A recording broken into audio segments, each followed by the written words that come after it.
లక్ష్మీ నరసింహస్వామి వారు వెలిసినటువంటి దేవాలయాలు దేశంలో ఎన్నున్నా ఆ వరాహ నరసింహ అవతారాన్ని చూడాలి అంటే మనకున్న ఏకైక క్షేత్రం సింహాచలం.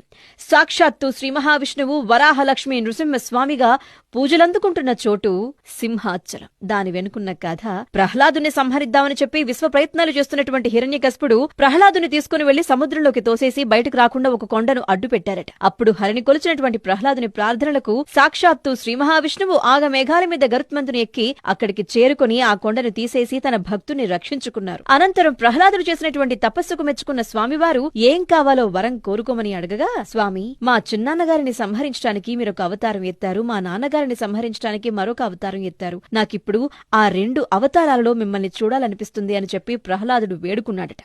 అప్పుడు స్వామివారు వరాహ నృసింహస్వామిగా ప్రహ్లాదునికి దర్శనమిచ్చారు. ఆ చోటే సింహాచలం. అనంతరం అవ్యక్తమైపోయినటువంటి స్వామివారు తాను ఎక్కడ ఉన్నారో చంద్రవంశరాజైనటువంటి పురూరవుడికి ఊర్వశికి చెప్పారుట. వారి కారణంగానే అక్షయ తృతీయ రోజున పుట్టలో దాగి ఉన్నటువంటి స్వామివారు గంగధార 1008 కడవల నీటితో అభిషేకాన్ని పొంది స్వామివారు అందరికీ నిజరూప దర్శనాన్ని ఆనాడు ఇచ్చారు. ఆనాటి నుండి నేటి వరకు అక్షయ తృతీయ నాడు స్వామివారు నిజరూప దర్శనాన్ని ఇస్తూనే ఉన్నారు. ఉత్తరాంధ్ర ఇలవేల్పోయిన సింహాద్రి అప్పన్న నిజరూప దర్శనాన్ని వీక్షించే కనులే కనులు అన్నంత అంగరంగ వైభవంగా జరుగుతుంది చందనోత్సవం. ఇప్పుడు